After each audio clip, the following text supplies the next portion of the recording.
Hi, I'm Mame. Welcome to a chapter a day with Agape Kids. Today I'm reading from Mark chapter 14. A woman pours perfume on Jesus at Bethany. The Passover and the feast of the unleavened bread were only 2 days away. The chief priests and the teachers of the law were plotting to arrest Jesus secretly. They wanted to kill him, but not during the feast, they said. The people may stir up trouble. Jesus was in Bethany. He was at the table in the home of Simon, who had a skin disease. A woman came with a special sealed jar. It contained very expensive perfume made out of pure nard. She broke the jar open and poured the perfume on Jesus' head.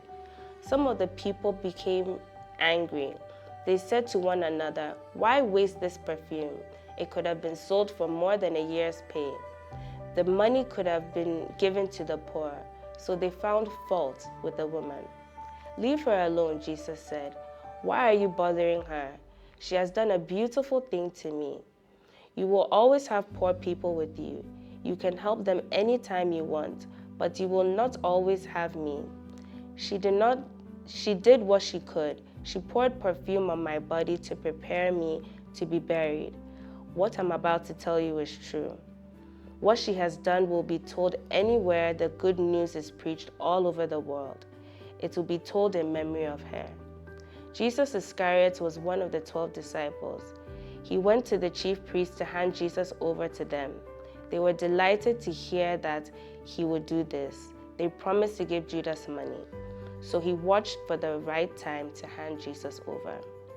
The Last Supper. It was the first day of the Feast of the Unleavened Bread. That was the time to sacrifice the Passover lamb. Jesus' disciples asked him, "Where do you want us to go and prepare for you to eat the Passover meal?" So he sent 2 of his disciples. He told them, "Go into the city. A man carrying a jar of water will meet you. Follow him. He will enter a house. Say to its owner, 'The teacher asks, where is my guest room? Where can I eat the Passover meal with my disciples?' He will show you a large upstairs room. It will have furniture and be ready. People prepare. He will show you a large upstairs room. It will have furniture and be ready. Prepare for us to eat there." The disciples left and went into the city. They found things just as Jesus had told them, so they prepared the Passover meal. When the evening came, Jesus arrived with the 12 disciples. While they were there at the table, Jesus said, "What I'm about to tell you is true. One of you who is eating with me will hand over to my enemies." The disciples became sad. One by one, they said to him, "Surely you don't mean me." "It is one of you," Jesus replied. "It is the one who dips bread into the bowl with me. The Son of Man will go just as it is written about him. But how terrible it will be for the one who hands over the Son of Man. It would be better for him if he had not been born." While they were eating, Jesus took bread. He gave thanks and broke it. He handed it to the disciples and said, "Take, this is my body." Then he took a cup. He gave thanks and handed it to them. All of them drank from it. "This is my blood of the covenant," he said to them. "It is poured out for many. What I'm about to tell you is true. I won't drink wine with you again until the day I drink it in God's kingdom." Then they sang a hymn and went out to the Mount of Olives. Jesus says that the disciples will turn away. "You will all turn away," Jesus told the disciples. "It is written, 'I will strike the shepherd down, then the sheep will be scattered.'" This is from Zechariah 13, verse 7. "But after I rise from the dead, I will go ahead of you into Galilee." Peter said, "All the others may turn away, but I will not." "What I'm about to tell you is true," Jesus answered. "It will happen today, in fact, tonight. Before the rooster crows twice, you yourself will say 3 times that you don't know me." But Peter would not give in. He said, "I may have to die with you, but I will never say I don't know you." and all the others said the same thing. Jesus prays in Gethsemane. Jesus and his disciples went to a place called Gethsemane. Jesus said to them, "Sit here while I pray." He took Peter, James, and John along with him. He began to be very upset and troubled. "My heart is very sad. I feel close to death," he said to them. "Stay here. Keep watch." He went to a little farther. Then he fell to the ground. He prayed that if possible, the hour might pass him by. "Abba, Father," he said, "everything is possible for you. Take this cup of suffering away from me, but let what you want be done, not what I want." Then he returned to his disciples and found them sleeping. "Simon," he said to Peter, "are you asleep? Couldn't you keep watch for 1 hour? Watch and pray, then you won't fall into sin when you are tempted. The spirit is willing, but the body is weak." Once more, Jesus went away and prayed the same thing. Then he came back. Again, he found them sleeping. They couldn't keep their eyes open. They did not know what to say to him. Jesus returned the third time. He said to them, "Are you still sleeping and resting? Enough, the hour has come. Look, the Son of Man is about to be handed over to sinners. Get up, let us go. Here comes the one who is handing me over to them." Jesus is arrested. Just as Jesus was speaking, Judas appeared. Just as Jesus was speaking, Judas appeared.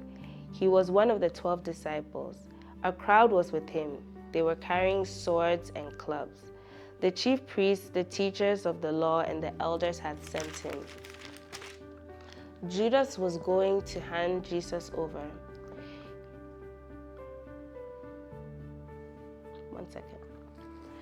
Judas, who was going to hand Jesus over, had arranged a signal with them. "The one I kiss is the man," he said. "Arrest him and have the guards lead him away." So Judas went to Jesus at once. Judas said, "Rabbi," and kissed Jesus. The men grabbed Jesus and arrested him. Then one of those standing nearby pulled his sword out. He struck the servant of the high priest and cut off his ear. "Am I leading a band of armed men against you?" he asked Jesus. "Do you have to come out with swords and clubs to capture me? Every day I was with you. I taught in the temple courtyard, and you didn't arrest me. But the scriptures must come true." Then everyone left him and ran away. A young man was following Jesus. The man was wearing nothing but a piece of linen cloth. When the crowd grabbed him, he ran away naked. He left his clothing behind. Jesus is taken to the Sanhedrin. The crowd took Jesus to the high priest. All the chief priests, the elders, and the teachers of the law came together. Not too far away, Peter followed Jesus. He went right into the courtyard of the high priest. There, he sat with the guards. He warmed himself at the fire. The chief priests and the whole Sanhedrin were looking for something to use against Jesus. They wanted to put him to death, but they did not find any proof. Many witnesses lied about him, but their stories did not agree. Then some of them stood up. "Here is what those false witnesses said about him. We have heard him say, 'I will destroy this temple made by human hands. In 3 days I will build another temple not made by human hands.' But what they said did not agree." Then the high priest stood up in front of them. He asked Jesus, "Aren't you going to answer?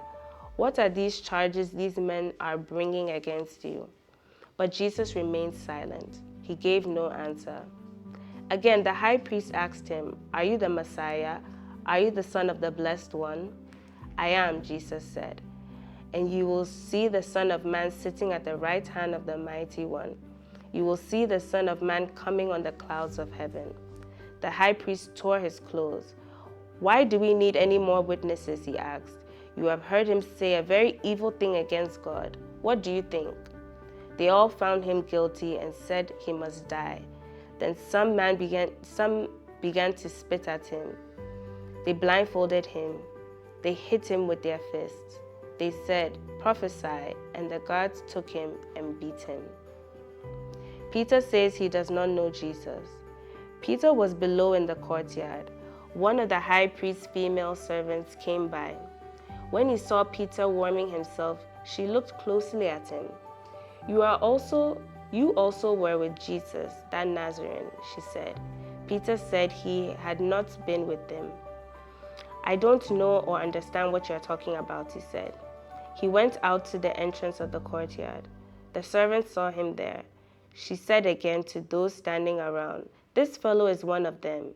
Again, he said he was not. After a little while, those standing nearby said to Peter, "You must be one of them. You are from Galilee." Then Peter began to curse. He said to them, "I don't know this man you're talking about." Right away, the rooster crowed the second time. Then Peter remembered what Jesus had spoken to him. "The rooster will crow twice," he had said. "Before it does, you will say 3 times that you don't know me." Peter broke down and cried. Wow, what an action-packed chapter. We see here that Jesus' journey to the cross is beginning. It would not be easy, but Jesus was ready to do the Father's will so that we could be saved. Don't stop here. Continue reading a chapter a day and see what God would tell you. Bye.